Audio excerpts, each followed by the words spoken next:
was planning our 25th anniversary vow renewal, picking invitations, choosing flowers, writing new vows. I thought we were celebrating forever. But my husband had other plans, a secret affair, a fertility clinic, a baby with another woman. When I found out the truth, my whole world collapsed. This is the story of betrayal, heartbreak, and the strength I never knew I had. Watch until the end. The invitations were already printed when I found out. Cream-colored cardstock with gold embossed letters. Elegant, timeless. The kind of invitations that whispered of love that had endured, of a marriage worth celebrating. I had spent 3 weeks choosing the perfect font, the perfect wording, the perfect weight of paper. After 25 years of love, laughter, and life together, we invite you to witness as we renew our sacred vows. I was holding one of those invitations, running my thumb across our names, Mitchell and Lorraine Carter, when my phone buzzed with a text message that would unravel everything. It wasn't meant for me. That's the thing about betrayal. It rarely announces itself with fanfare. It slips in through the cracks, quiet and devastating. A wrong number, a misplaced phone, a message sent to the wrong Lorraine. The appointment is confirmed for Tuesday at 10 a.m. Dr. Reeves, Fertility Clinic on Maple Street. I can't wait to start this journey with you. I love you. M. I read it once, then again, then a third time, waiting for the words to rearrange themselves into something that made sense. Mitchell and I had tried for a second child years ago. We had one daughter, Brianna, now 23 and living in Seattle. After her, we'd wanted more, dreamed of a big family, a full table at Thanksgiving. But it never happened. The doctors said it was unlikely. We'd made peace with it, or so I thought. So why was my husband texting someone about a fertility appointment? And why did the message say, "I love you"? My hands started to shake. The invitation slipped from my fingers, landing face down on the kitchen floor. I stared at it, at those golden letters now hidden against the tile, and felt something crack deep inside my chest. But let me take you back. Let me show you the life I thought I was living, the marriage I believed in, the man I trusted with my whole heart. Because none of this makes sense without understanding what we were, what I thought we were. I met Mitchell Carter when I was 22 years old. He was a junior accountant at the firm where I worked as a receptionist, fresh out of college and full of quiet ambition. He wasn't the loudest man in the room, never the one cracking jokes or demanding attention. But there was something about him that drew me in. His steadiness, his calm. When he looked at you, he really looked like you were the only person in the world worth seeing. We dated for 2 years before he proposed, on a rainy Sunday afternoon, in the living room of his tiny apartment, with a ring he'd saved 6 months to afford. Nothing fancy, nothing extravagant. Just the two of us, a nervous question and a yes that changed my life. We got married in a small church outside the city.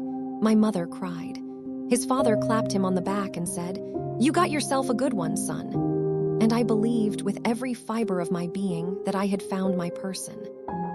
The years unfolded the way years do, sometimes beautiful, sometimes hard, always moving forward. We bought a house, had Brianna, celebrated promotions and weathered layoffs. We fought about money and in-laws and whose turn it was to do the dishes. But we always came back to each other. That was the foundation of us, the unspoken promise beneath everything else. No matter what, we come back. By the time our 25th anniversary approached, Mitchell had become a partner at his firm, and I had built a small but successful interior design business. We weren't wealthy, but we were comfortable. The house was paid off. Brianna was thriving. Life had settled into a rhythm that felt, if not exciting, then deeply secure. I wanted to celebrate that. I wanted to stand in front of our family and friends and say, "Look what we built. Look what we survived. Look at this love that refuses to break." The vow renewal was my idea. Mitchell had seemed surprised when I first suggested it, maybe even hesitant. But eventually he smiled and said, "If it makes you happy, Lorraine, then let's do it." Those words should have been my first warning. If it makes you happy. Not "I want this too," not "I can't wait to marry you again," just Compliance, agreement, the path of least resistance. But I didn't see it then. I was too busy choosing venues and tasting cakes and imagining the look on his face when I walked toward him in a new white dress. I was planning a celebration. He was planning something else entirely. The morning of the text, everything had seemed normal. Mitchell had left for work early, kissing my forehead while I was still half asleep. "Big meeting today," he'd murmured. "Might be late." "Good luck," I'd said, my voice thick with sleep. He'd paused at the bedroom door just for a moment and looked back at me with an expression I couldn't read. Sadness, guilt. At the time, I thought it was just stress. Now I know better. I spent the morning running errands, picked up the invitations from the printer, stopped by the florist to finalize the centerpieces, made a list of everyone who still needed to RSVP. It was a good morning, a hopeful morning. And then I came home, sat down at the kitchen table, and my phone buzzed with a message that wasn't meant for me. For a long time, I just sat there. The kitchen was silent except for the hum of the refrigerator and the distant sound of a lawnmower somewhere down the street. Normal sounds, everyday sounds. The kind of background noise you never notice until your world has been shattered and suddenly everything feels too loud, too present, too real. I read the message again. "The appointment is confirmed for Tuesday at 10 a.m. Dr. Reeves, Fertility Clinic on Maple Street. I can't wait to start this journey with you. I love you. M." Mitchell signed his text to me the same way, a simple initial, efficient, understated just like him. But this message wasn't for me. It had been sent to my number by mistake, a cruel twist of fate, a slip of the finger, one wrong digit that had exposed a secret I was never meant to discover. My mind raced through possibilities, desperate to find an innocent explanation. Maybe it was a joke, some kind of prank. Maybe it was for a friend. Maybe Mitchell was helping someone else with fertility appointments. Maybe I was misunderstanding. Maybe M was someone else entirely. But even as I grasped at these fragile straws, I knew. Deep in my gut, in that place where intuition lives and refuses to be silenced, I knew. My husband was planning to have a baby with another woman. I didn't confront him that night. I don't know how I managed it, how I sat across from him at dinner, passing the salt, asking about his meeting, listening to him talk about quarterly reports and client expectations. My body was present, but my mind was somewhere else entirely, floating above us, watching this strange performance of normalcy. He seemed tired, distracted. He pushed his food around his plate more than he ate it. "You okay?" I asked, my voice steady despite the storm inside me. "Just work stuff," he offered a thin smile. "Nothing to worry about." Nothing to worry about. I wanted to scream. I wanted to throw my plate against the wall and demand answers. I wanted to grab him by the shoulders and shake him until the truth fell out. But I didn't, because I needed to know more. I needed to understand the full scope of what I was dealing with before I made my next move. That night, after Mitchell fell asleep, I did something I'd never done in 25 years of marriage. I went through his phone. He'd left it charging on the nightstand, the way he always did. The passcode was the same one he'd used for years, Brianna's birthday. He'd never thought to change it, never imagined he'd need to hide anything from me. Or maybe he'd just gotten careless. My hands trembled as I scrolled through his messages. At first, there was nothing unusual. Work emails, texts from his golf buddies, a thread with Brianna about her upcoming visit home. And then I found it. A contact saved simply as N. The message history went back 8 months. 8 months of texts. 8 months of good morning, beautiful, and I miss you, and I can't stop thinking about last night. 8 months of photographs I wish I could unsee, her face, her smile, her body pressed against his in ways that made my stomach lurch. Her name was Nicole. She was 34 years old. I learned that from the birthday message he'd sent her in March, complete with heart emojis and promises of celebrating properly soon. She worked at a marketing firm downtown. She had long dark hair and a laugh that, according to Mitchell, made everything better. She was young, vibrant, full of the kind of energy that comes with having your whole life still ahead of you. And she wanted a baby. Their conversations about it were extensive, detailed. They'd researched clinics together, discussed names, talked about whether they'd want a boy or a girl. Mitchell had written, in one message that burned itself into my memory, "I know I already have Brianna, but this is different. This is ours. A fresh start, a new beginning." A fresh start. As if 25 years of marriage could simply be erased. As if I were nothing more than a rough draft he was ready to throw away. I put the phone back exactly where I'd found it.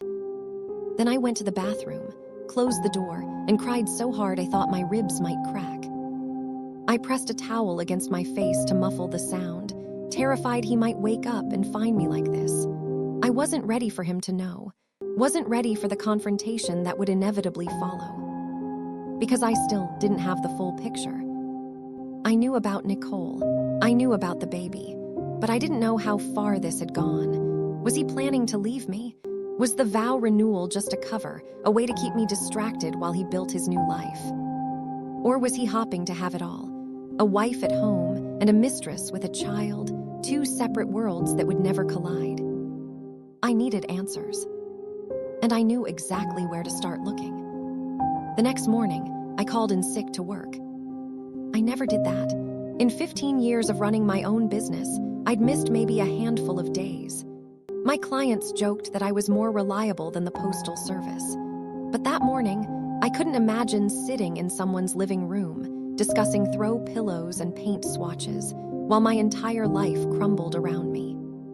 Mitchell left for work at his usual time, kissing my forehead again, asking if I needed anything. "I'm fine," I said, "just a headache." Just a headache, as if what I was feeling could be reduced to something so simple. The moment his car disappeared down the street, I got to work. I started with the bank accounts. We had a joint checking account, but Mitchell had always maintained a separate savings account for business expenses. I'd never questioned it, never asked for statements, trusted him to manage it responsibly. Now I logged into our online banking and found his account. The withdrawals told a story I didn't want to read. Expensive dinners at restaurants I'd never been to. Hotel rooms in the city, dozens of them, dating back nearly a year. Jewelry purchases from a boutique on Fifth Avenue. And most recently, a deposit to something called Maple Street Women's Health, the same fertility clinic from the text message. He'd paid for the initial consultation, nearly $2,000. $2,000 of our money we'd earned together, saved together, planned to use for our retirement, now funding his future with someone else. I printed everything. Bank statements, credit card receipts, screenshots of the text messages I'd photographed from his phone. I compiled it all into a folder, organized and dated, like the meticulous planner I'd always been. Then I sat at the kitchen table, surrounded by evidence of my husband's betrayal, and tried to figure out what to do next. Confrontation felt inevitable, but I didn't want to do it alone. I didn't want to fall apart in front of him, to give him the satisfaction of seeing me broken. I needed a witness, someone who could hold me accountable, someone who could keep me from doing something I'd regret. I picked up my phone and called my sister. "Lorraine," Sandra answered on the second ring. "What's wrong? You never called during work hours." "I need you to come over." My voice cracked on the words. "Something's happened, something bad." There was a pause. "I'm on my way." Sandra arrived within the hour. She took one look at my face, at the dark circles under my eyes, the tremor in my hands, the folder of evidence spread across the table, and she knew. "Oh, Lorraine." She pulled me into a hug so tight I could barely breathe. "Oh, honey, what did he do?" And finally, with my sister's arms around me, I let myself say it out loud. "He's been having an affair for almost a year, and now they're trying to have a baby." Sandra pulled back, her face a mask of shock and fury. "A baby. A baby. They have a fertility appointment on Tuesday." Sandra's eyes went dark. Over my dead body. Sandra stayed with me all afternoon. We sat at the kitchen table, the folder of evidence spread between us like a crime scene. She read through everything slowly, methodically, her expression shifting from disbelief to disgust to cold, steady rage. 8 months, she said finally, setting down the last bank statement. 8 months and you had no idea. None. The word tasted bitter in my mouth. I thought things were good, Sandra. We were planning a vow renewal for God's sake. He was picking out readings, helping me choose music. And the whole time he was doing this. Sandra shook her head, her jaw tight. The nerve of that man, the absolute nerve.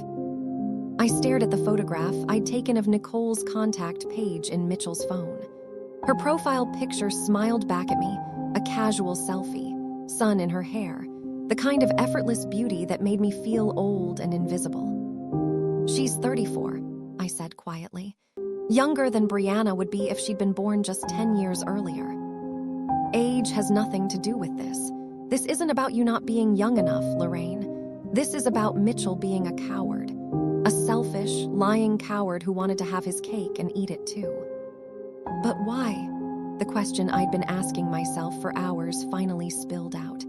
If he was unhappy, why didn't he just say so? Why plan this whole renewal? Why pretend everything was fine if he was building a life with someone else? Sandra reached across the table and took my hand. Because he wanted both. That's the truth of it, honey. He wanted the stability of you, the wife, the history, the reputation, and the excitement of her. The new beginning without any of the consequences. And the baby. The baby is probably her idea. A way to tie him down, make him choose. Sandra's voice hardened. But he should have made that choice a long time ago, before he put a single dollar into that clinic, before he said, I love you to anyone but you. I closed my eyes, letting her words sink in. She was right. I knew she was right. But knowing and accepting are two different things, and the gap between them felt as wide as an ocean. That evening, I told Sandra she could go home. Are you sure? She hesitated at the door, her car keys in her hand. I can stay, sleep in the guest room, be here when he gets home. No, I need to do this myself. I took a breath, steadying myself. But not yet, not tonight, I'm not ready. When? Tuesday. Sandra's eyes widened. The fertility appointment. I nodded slowly. I want to see it for myself. I want to look her in the face. I want him to know that I know, and I want it to happen at the moment he thinks he's untouchable. For a long moment, Sandra just stared at me. Then she smiled, a grim, satisfied smile. That's my sister. The next few days were an exercise in performance. I cooked Mitchell's favorite meals, laughed at his jokes, discussed the vow renewal as if nothing had changed. I even finalized the guest list, making sure to include his parents, his brother, his closest friends, all the people who would eventually learn the truth about who he really was. Mitchell noticed nothing. He came and went as usual, kissing me goodbye in the mornings, asking about my day in the evenings. He even brought me flowers on Sunday, a bouquet of tulips, my favorite, and said, "Just because I love you." I smiled and put them in water. Inside, I was screaming. On Monday night, I barely slept. I lay in bed beside my husband, listening to his breathing, staring at the ceiling in the darkness. 25 years of memories played through my mind like a movie reel. Our wedding day, the birth of Brianna, the first house we bought together with its leaky roof and crooked floors, the fights we'd had, the tears we'd shed, the 1,000 small compromises that make up a marriage. Had any of it been real? Had he ever loved me the way I loved him? Or had I been a placeholder all along, a safe choice, a comfortable choice, someone to keep his life steady while he waited for something more exciting to come along? I didn't have answers. Maybe I never would. But I knew one thing for certain. Tomorrow, everything would change. Tuesday morning, I woke before the alarm. Mitchell stirred beside me, groggy and half asleep. "You're up early," he murmured. "Couldn't sleep." I kept my voice light. "I think I'll go for a walk. Clear my head." He nodded, already drifting back to sleep. Have fun. Have fun. As if I were going to a spa, not to the unraveling of my entire marriage. I showered, dressed carefully, a navy blouse, dark slacks, my good earrings. I wanted to look put together, composed. I wanted Mitchell to see me and know that I was not a woman who could be discarded. At 9:30 a.m., I got in my car and drove to Maple Street. The fertility clinic was in a nondescript brick building, nestled between a dental office and a yoga studio. I parked across the street and waited, my heart pounding so hard I could feel it in my throat. At 9:52 a.m., a silver Lexus pulled into the parking lot. Mitchell's car. I watched him get out, straightening his tie, checking his reflection in the window. He looked nervous, excited, like a man on the verge of something momentous. Then the passenger door opened, and she stepped out. Nicole. She was exactly what I'd expected, and nothing like I'd imagined.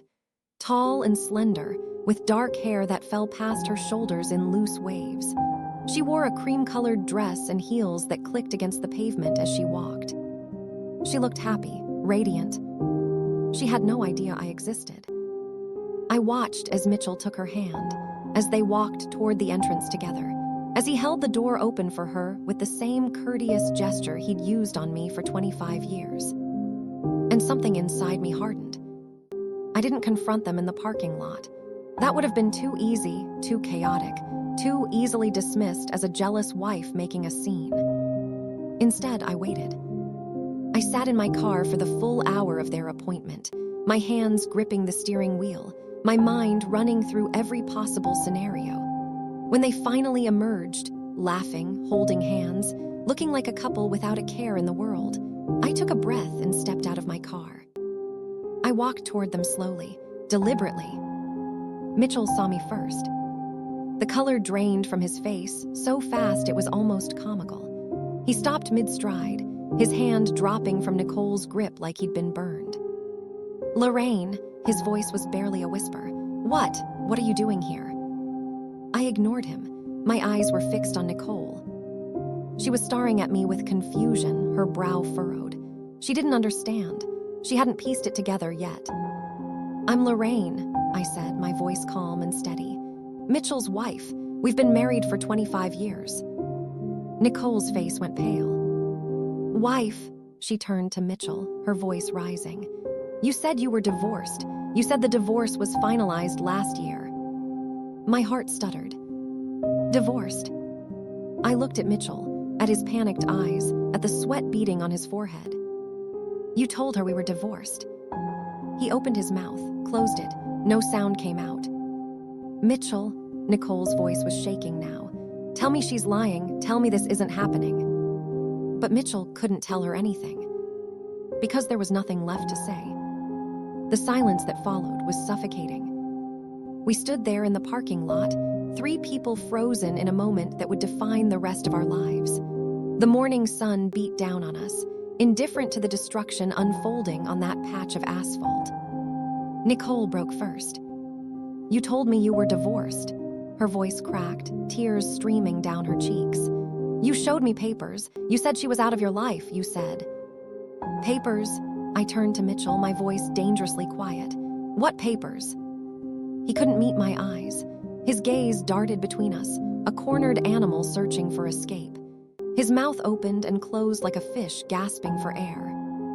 I can explain, he finally managed. Lorraine, please, it's not what it looks like. I laughed. The sound surprised even me, hollow, bitter, completely devoid of humor. It's not what it looks like.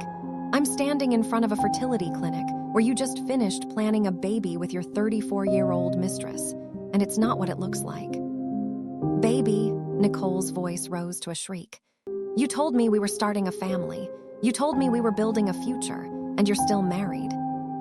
Nicole, please. Mitchell reached for her arm. She yanked it away like his touch burned her. Don't, her voice was ice. Don't you dare touch me. She looked at me then, really looked at me, and I saw something shift in her eyes. Recognition, understanding, and beneath it, a shame so profound it made her seem smaller somehow. I didn't know, she whispered.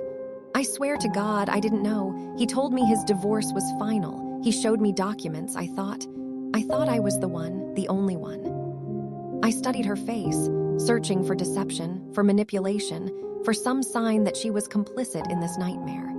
But all I saw was a woman who had been lied to, just like me. Mitchell had played us both. How long? I asked, turning back to my husband. How long have you been telling her we're divorced? Mitchell wiped his forehead with the back of his hand. His composure was crumbling, piece by piece. Lorraine, can we please talk about this somewhere private? This isn't the place. Answer the question, Mitchell. He flinched at the steel in my voice. Since the beginning. Nicole made a sound, like a wounded animal. 8 months, I said slowly, letting the words sink in. 8 months of pretending. 8 months of living 2 lives. 8 months of lying to everyone. I was going to tell you. Mitchell's voice turned pleading. Both of you, I was trying to figure out the right way. The right way, Nicole cut in, her voice sharp with disbelief.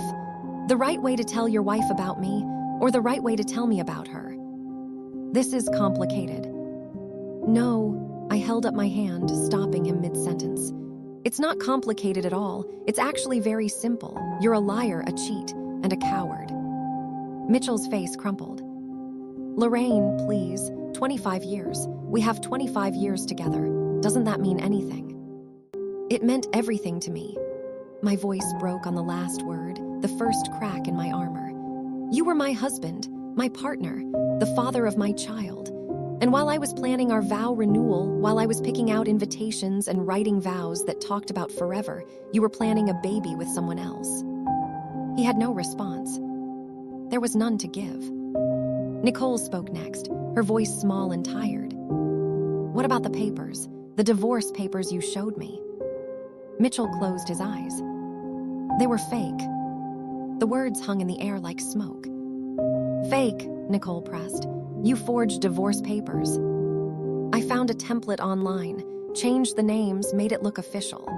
He opened his eyes, and for the first time I saw something like genuine shame. I knew you wouldn't be with me if you thought I was married. I knew you wanted something real, so I gave you what you wanted to see.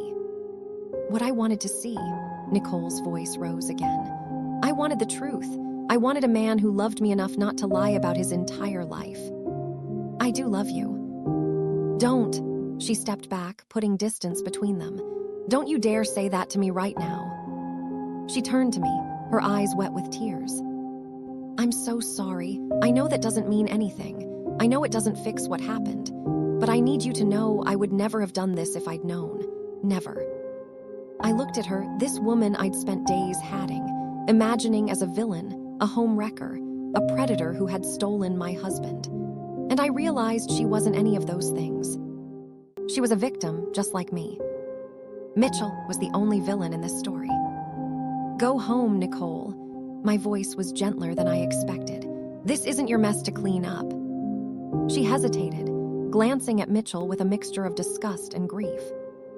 I thought I was having a baby with the love of my life, she said quietly.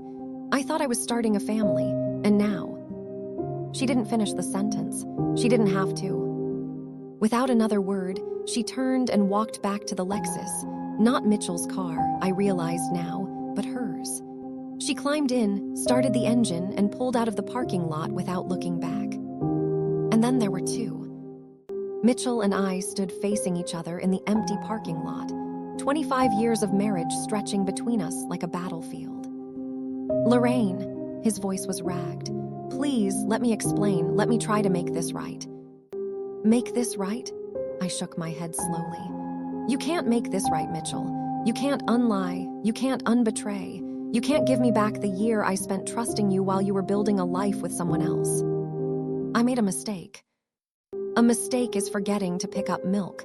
A mistake is missing an anniversary dinner. I stepped closer, my voice dropping to a whisper. What you did was deliberate, calculated. You lied to me every single day. You looked me in the eyes and told me you loved me while you were texting her. You planned our vow renewal while you were planning her pregnancy. That's not a mistake. That's a choice. 1,000 choices every single day to betray me. Mitchell's eyes filled with tears. "I don't know what happened to me," he whispered. "I don't know how I became this person. When I met Nicole, I felt alive again, young again, like I had a second chance at something I'd lost." "A second chance," my voice cracked. "What did you lose, Mitchell? Our marriage wasn't exciting enough for you. I wasn't young enough, pretty enough. I didn't make you feel alive." "That's not what I meant." "Then what did you mean? Help me understand. Because I've given you 25 years of my life. I've raised your daughter. I've supported your career. I've been faithful and loyal and present every single day. And it wasn't enough. I wasn't enough." The tears spilled over then, mine, not his. I've been holding them back all morning, determined to stay strong, to maintain my dignity. But some pain is too big to contain. Mitchell reached for me. I stepped back. "Don't touch me." My voice was barely a whisper. "Don't you ever touch me again." I walked back to my car on legs that felt like they might give out at any moment. My hands shook so badly, I could barely get the key in the ignition. But I didn't look back. I couldn't look back. Because if I did, I was afraid I might see the man I'd loved for 25 years. And despite everything, despite the lies, the betrayal, the unforgivable cruelty of what he'd done, some part of me still loved him. That was the cruelest part of all. I drove for hours. I don't even remember where I went, just street after street, highway after highway, my hands moving automatically on the wheel while my mind spun in endless circles. At some point, I pulled into an empty parking lot behind a closed church and sat there, staring at nothing, trying to remember how to breathe. My phone buzzed constantly. Mitchell, over and over again. "Please come home. We need to talk." "I'm so sorry. Please let me explain." "Lorraine, I love you, please." I turned off my phone. Sandra's words echoed in my head. He wanted both, the stability of you and the excitement of her. She was right. I could see that now with devastating clarity. Mitchell hadn't been planning to leave me, at least not yet. He'd been planning to keep me, to have the wife and the mistress, the old life and the new one, the comfort of what we'd built and the thrill of what he was building with her. And the baby, that was the key, the thing that would have eventually forced his hand. Because you can't hide a baby. You can't compartmentalize a child into a separate life that never touches the other one. Eventually, the truth would have come out. Eventually, I would have learned that my husband had fathered a child with another woman while we were still married. How had he planned to handle that? What lie would have been big enough to cover something so monumental? Maybe he hadn't thought that far ahead. Maybe he was living moment to moment, crisis to crisis, hoping that somehow, miraculously, everything would work out. Or maybe he'd hoped I would die first. The thought made me shudder. Not because I believed Mitchell would ever hurt me physically. He didn't have that in him. But because it wouldn't have been the first time a man had quietly hoped for a convenient exit from a complicated situation. Was that what I'd become? An obstacle, a problem to be managed? 25 years of marriage, reduced to an inconvenience. I finally drove home as the sun was setting. The house looked the same as it always had: brick facade, white shutters, the rose bushes I'd planted the year Brianna turned 10. From the outside, nothing had changed. But I knew that the moment I stepped through that door, nothing would ever be the same again. Mitchell's car was in the driveway. Of course it was. Where else would he go? To Nicole? She just discovered he was a fraud. To his brother? He didn't know anything yet. To a hotel? Mitchell was too cheap for that. No, he was inside, waiting, rehearsing his explanations, preparing his defense. I sat in my car for a long moment, gathering my strength. Then I walked inside. He was sitting at the kitchen table, the same table where I'd read that text message just days ago. The folder of evidence was spread out in front of him. He'd found it. "You went through my phone." His voice was flat, defeated. "Yes." "You printed everything." "Yes." He looked up at me with red-rimmed eyes. "How long have you known?" "Since Thursday." I set my purse on the counter and leaned against it, keeping the kitchen island between us. The text was meant for her, wasn't it? The one about the fertility appointment. You sent it to me by mistake." Mitchell closed his eyes. "I don't know how that happened. I was so careful. Not careful enough." Silence stretched between us. "What happens now?" he asked finally. "Now," I laughed, that same bitter, hollow sound from the parking lot. "Now I call a lawyer. Now I file for divorce. Now I tell Brianna that her father is a liar and a cheat who is planning to start a new family without telling either of us." "Lorraine, please." "No," my voice was ice. "You don't get to please me, Mitchell. You don't get to beg or bargain or explain. You've lost that right. You lost it the moment you looked another woman in the eyes and told her you loved her. You lost it the moment you paid for that fertility clinic with our money. You lost it the moment you decided that 25 years of marriage wasn't worth the truth." Mitchell buried his face in his hands. "I never meant to hurt you." "Then what did you mean to do? Carry on 2 lives forever? Have a baby with her and hope I never found out? What was the plan, Mitchell? Because I've been trying to figure it out and none of it makes sense." He looked up, and for the first time, I saw something raw and honest in his eyes. "I don't know," his voice cracked. "I don't know what I was thinking. When I met Nicole, it was like waking up from a long sleep. She made me feel young again, alive, like I still had possibilities. And I made you feel old, trapped." "No, that's not." He stopped, struggling for words. "You made me feel safe, comfortable, but somewhere along the way, comfortable started feeling like a cage. Like my whole life was already decided, already over. And then Nicole came along and suddenly there was this excitement, this sense of something new." I stared at him, trying to reconcile the man in front of me with the one I'd married. "So that's what I am to you, a cage. That's not fair." "None of this is fair, Mitchell." My voice rose despite my efforts to stay calm. "I didn't ask to be your cage. I didn't ask to be the boring, safe choice while you went looking for excitement somewhere else. I thought we were partners. I thought we were building a life together, and instead I was just, what? A placeholder. Someone to keep the house running while you had your adventures." Mitchell shook his head, tears streaming down his face. "I love you, Lorraine. I've always loved you." "Don't." The word came out sharp as a knife. "Don't you dare tell me you love me. Love doesn't lie. Love doesn't cheat. Love doesn't plan a baby with someone else while pretending everything is fine at home." I pushed off from the counter, my whole body shaking with fury. "You know what the saddest part is? I believed you. Every single day I believed you. When you kissed me goodbye in the mornings, I believed you. When you brought me flowers, I believed you. When you said you were excited about the vow renewal, I believed you." My voice broke. "I was planning to stand in front of everyone we know and recommit my life to you, and you were planning to have a baby with her." Mitchell opened his mouth to respond. I held up my hand. "I don't want to hear any more. Not tonight, maybe not ever." I turned and walked toward the staircase.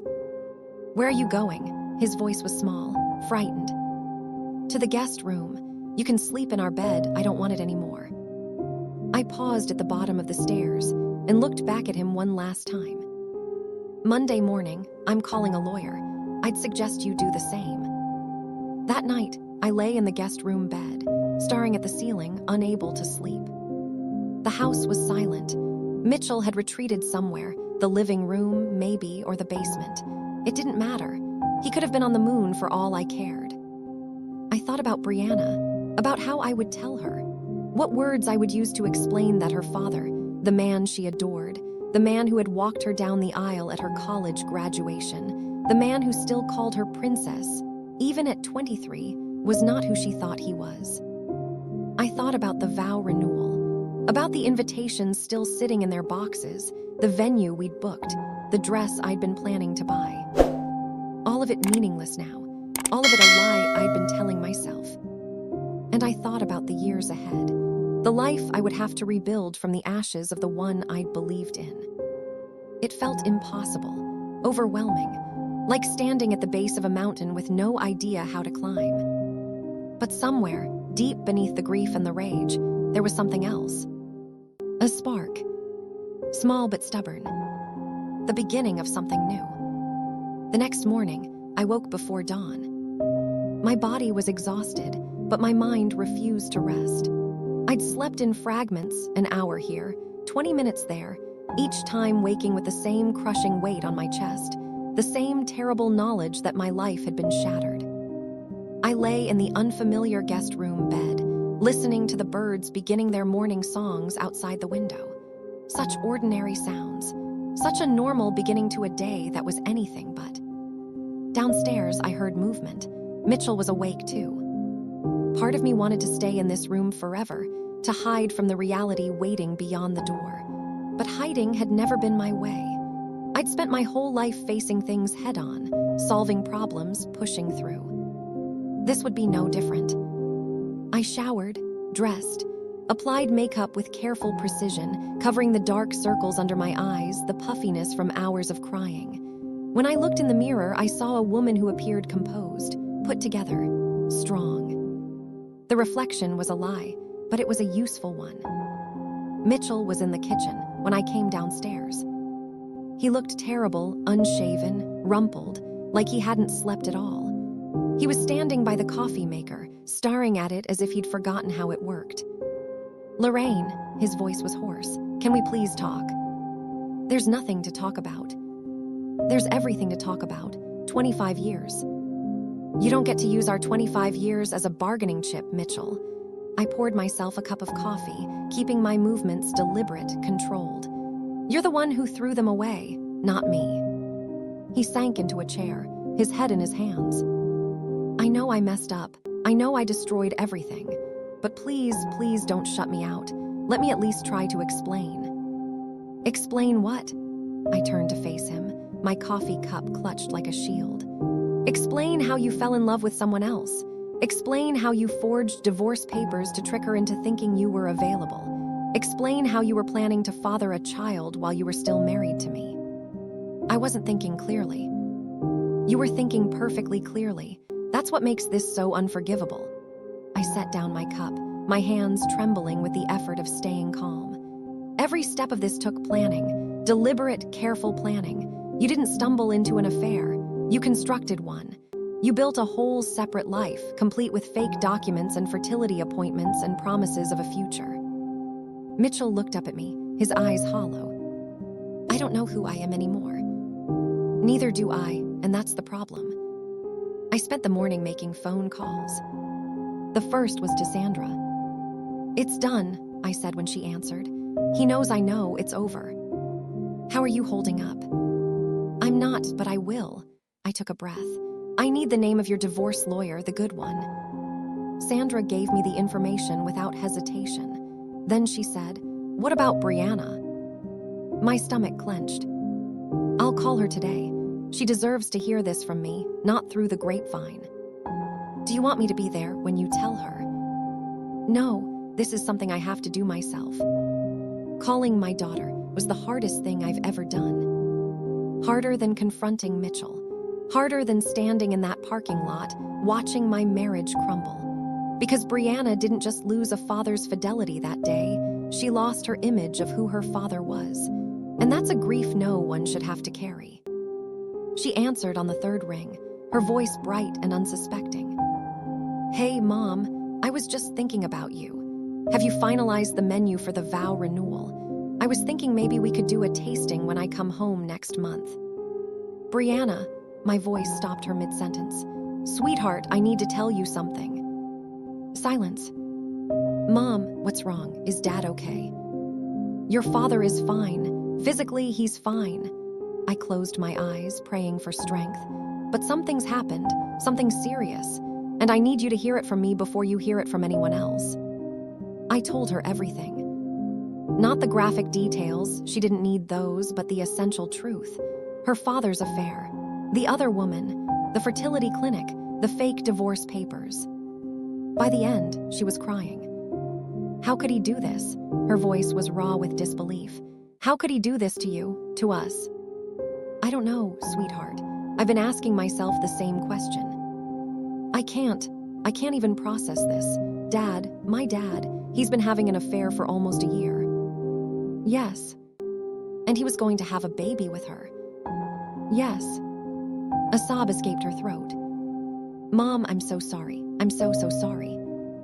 You have nothing to be sorry for. This is not your burden to carry. But it is, her voice cracked. He's my father. I carry his name. I carry his blood. And now I have to live with knowing that he's capable of this. I wanted to reach through the phone and hold her. Wanted to take away her pain the way I'd done when she was small, with bandages and kisses and promises that everything would be okay. But some wounds can't be fixed with bandages. Listen to me, Brianna. What your father did is not a reflection of you. His choices are his own. His failures are his own. You are not defined by the worst things someone else did. She sniffled. Are you going to divorce him? Yes. Good, her voice hardened. He doesn't deserve you, Mom. He never did. The days that followed were a blur of lawyers and paperwork and endless conversations that left me exhausted. I met with the divorce attorney Sandra had recommended, a sharp, no-nonsense woman named Patricia Vance who had seen every variation of marital betrayal imaginable. Unfortunately, your husband's affair doesn't change the division of assets in this state, she explained during our first meeting. We're a no-fault divorce jurisdiction, but the financial records you've gathered will be helpful in establishing his pattern of deception. What about the money he spent on her? The hotels, the jewelry, the clinic? We'll document all of it. It won't directly affect the settlement, but it establishes a clear picture of his behavior. And in my experience, judges remember these things, even if they can't officially factor them in. I nodded, making notes. What about the house? That depends on whether you want to keep it. Given your equity and the length of the marriage, you'd be entitled to a significant portion of its value either way. I thought about the house, the garden, the kitchen where I'd cooked 10,000 meals, the bedroom where I'd slept beside a man I thought I knew. I don't want it, I said quietly. I don't want anything that reminds me of him. Patricia nodded, unsurprised. Then we'll push for a buyout or a sale. Either way, you'll walk away with enough to start fresh. Start fresh. The words felt foreign, impossible, but also somehow hopeful. Mitchell tried to fight the divorce at first. He called constantly, sent letters, showed up at Sandra's house where I'd been staying, begging to talk. Just give me one more chance, he pleaded through the door. I'll do anything, counseling, therapy, whatever you want. Just don't throw away everything we built. Sandra answered before I could. You threw it away, Mitchell, not her. Now leave before I call the police. He left. But the calls didn't stop. The letters kept coming. And slowly, his tone shifted from pleading to angry. You're being unreasonable. You're destroying our family. After everything I've done for you, this is how you repay me. I saved every message, every voicemail, every letter. Patricia said they might be useful, evidence of his instability, his refusal to accept responsibility. And through it all, I kept moving forward, one step at a time, one day at a time. Because that's all I could do. The divorce was finalized 6 months later. 6 months of negotiations. 6 months of lawyers and mediators and tense conversations conducted through third parties. 6 months of dismantling a life I'd spent 25 years building. In the end, we sold the house. I got 60% of the proceeds, plus half of Mitchell's retirement accounts and a modest alimony payment that would last for 5 years. Patricia said I could have pushed for more, given the circumstances, but I didn't want to drag things out any longer than necessary. I wanted it over. I wanted to be free. The day the judge signed the final papers, I sat in my car outside the courthouse and cried. Not from sadness, though there was sadness buried deep beneath everything else, but from relief, pure, overwhelming relief. It was done. The worst was behind me. Now came the hard part, figuring out who I was without him. I moved into a small apartment on the other side of town. It was nothing like the house I'd left behind. No garden, no gourmet kitchen, no guest rooms for visitors. Just 2 bedrooms, a modest living space, and a balcony that overlooked a parking lot. But it was mine. For the first time in my adult life, I had a space that belonged entirely to me. Every piece of furniture, every decoration, every choice, all mine. No one else's preferences to accommodate. No one else's history woven into the walls. I spent the first few weeks just existing in that space, learning to be alone, rediscovering the woman I'd been before I became Mitchell's wife. She was still there, I discovered, buried under years of compromise and caretaking, but still present, still alive. Sandra came over often in those early months. She'd bring dinner, or we'd order takeout and watch terrible reality TV together, laughing at the absurdity of other people's drama. "You're doing better than I expected," she said one evening, watching me uncork a bottle of wine. "When this first happened, I was worried about you." I was worried about me too. I poured 2 glasses and handed her one. There were days when I couldn't imagine surviving this, days when the pain was so heavy I could barely breathe. And now, I consider the question. Now it still hurts, but it's different. It's not the sharp, stabbing pain it was at the beginning. It's more like a bruise, tender, fatting, something I'll carry, but something I can live with. Sandra raised her glass. To bruises that fade. To bruises that fade. Brianna came to visit a few months after I moved into the apartment. She looked tired. The past year had been hard on her too, I knew. She'd struggled to reconcile her love for her father with her disgust at what he'd done. Their relationship was strained now, fractured in ways that might never fully heal. "How are you really doing, Mom?" she asked, sitting on my new couch, her hands wrapped around a mug of tea. "I'm okay." I sat down beside her. "Some days are harder than others, but I'm okay." "I worry about you, being alone." "I'm not alone. I have Sandra, I have friends, I have you." I reached over and squeezed her hand. "And honestly, being alone isn't as scary as I thought it would be. It's actually kind of peaceful." Brianna smiled, a small, sad smile. "I'm proud of you, Mom, for how you've handled all of this. I don't know if I could have been as strong." You would have." I met her eyes. "Strength isn't something you have or don't have. It's something you find when you need it. And you, my darling, have more strength in you than you realize." She leaned over and hugged me, and for a long moment, we just held each other. I heard about Mitchell occasionally. Through mutual friends. Through Brianna, who maintained a careful, distant relationship with him. Through the small-town gossip network that never quite lets anyone disappear. Nicole had left him, I learned. The day after our confrontation at the fertility clinic, she'd packed her things and moved out of the apartment they'd apparently been sharing. She'd blocked his number, his email, his social media. She wanted nothing to do with him. Without her, Mitchell had spiraled. He'd lost his job, not because of the affair itself, but because of the distraction, the drinking, the inability to focus. He'd moved in with his brother for a while, then into a cheap apartment on the outskirts of the city. The last I heard, he was trying to rebuild his career, trying to put his life back together. Part of me felt a grim satisfaction at his downfall. The part that had been lied to, betrayed, discarded. That part wanted him to suffer the way I had suffered. But another part of me, the part that had loved him for 25 years, the part that remembered the man he used to be, felt something closer to pity. He'd had everything: a wife who loved him, a daughter who adored him, a comfortable life built on years of shared effort. And he'd thrown it all away for the illusion of something more. A year after the divorce, I did something I never expected. I started dating. Not seriously at first. Just coffee dates, casual dinners, tentative conversations with men who were also navigating the strange landscape of midlife singlehood. It was awkward and sometimes painful, but it was also exhilarating in a way I hadn't anticipated. I was learning to be seen again, learning that I was still desirable, still interesting, still worthy of attention and affection. I met a man named David at a wine tasting event Sandra had dragged me to. He was a recently retired high school principal, kind, funny, patient in a way that felt unfamiliar and wonderful.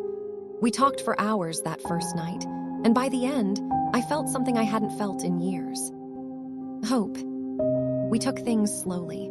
Neither of us was in a rush. We'd both been burned before, and we understood that trust takes time to rebuild. But slowly, carefully, something real began to grow between us. 2 years after my divorce, I stood on the balcony of my little apartment, watching the sunset paint the sky in shades of orange and pink. David was inside, cooking dinner, something he'd insisted on doing, claiming my pasta sauce was adequate but improvable. I could hear him humming off-key, the clatter of pots and pans, the comfortable sounds of a life being shared. I thought about everything that had led me to this moment. The text message that had shattered my world, the parking lot confrontation, the months of grief and rage and rebuilding, the slow, painful process of learning to trust again, not just other people, but myself. I thought about Mitchell, too, not with anger anymore, but with a kind of distant compassion. He'd made his choices, and he was living with the consequences. That was his journey, not mine. And I thought about the woman I'd become. Stronger than I knew, braver than I believed, still standing despite everything that had tried to knock me down. The sunset faded into twilight, and David called from the kitchen. "Dinner's ready, beautiful. Get in here before it gets cold." I smiled and turned toward the door.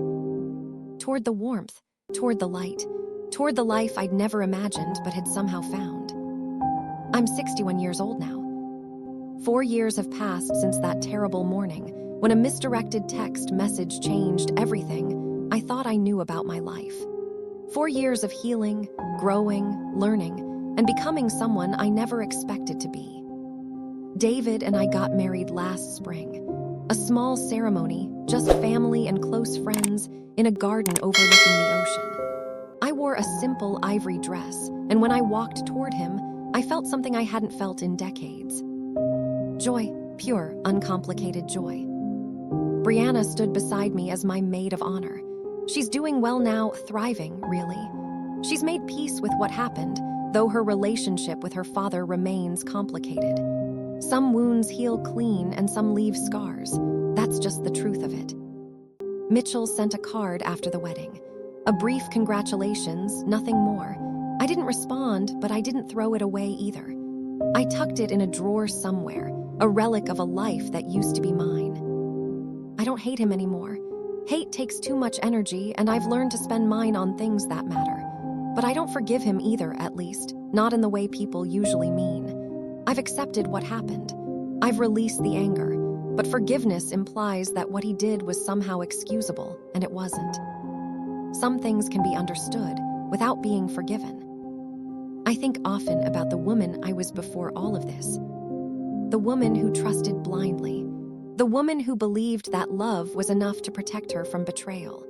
The woman who planned vow renewals and picked out invitations, never imagining that her husband was building a separate life with someone else. I grieve for her sometimes, for her innocence, her faith, her certainty that she knew what her future held.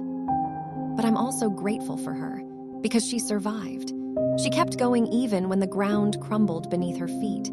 She found the strength to walk away from a life that was killing her and build something new. She became me, and I am proud of who I am now. If you're listening to this story, maybe something in it sounds familiar. Maybe you've been betrayed. Maybe you've discovered that the person you trusted most was hiding a secret life. Maybe you're standing at the edge of a cliff, wondering if you have the strength to jump. I want you to know, you do. You have more strength than you realize, more courage, more resilience. The path forward won't be easy, nothing worth having ever is, but it exists. And on the other side of the pain, there's something waiting for you. A life that is truly yours. I know because I found it, and if I can, so can you. So let me ask you something. If you discovered that your partner was planning a future with someone else, a future that included a child they never intended to tell you about, what would you do? Would you confront them, walk away, try to save the marriage? There are no right answers. Every heart is different. Every situation is unique. But I hope, whatever you choose, that you choose yourself, that you remember your worth, that you refuse to be anyone's backup plan, anyone's comfortable cage, anyone's second choice. You deserve to be someone's first choice, their only choice. Never forget that. Thank you for listening to my story. Thank you for walking this road with me, through the shock and the grief and the slow, beautiful process of rebuilding. If this story touched you, if it made you think or feel or remember someone in your own life, I'd love to hear about it. Leave a comment below. Share your thoughts. Tell me what you would have done. And if you haven't already, subscribe to this channel. There are more stories to tell, stories of love and loss, of betrayal and redemption, of ordinary women facing extraordinary challenges and finding their way through. Until next time, take care of your hearts, trust your instincts, and remember, the end of one story is always the beginning of another. This is Auntie Me. Thank you for listening. The end.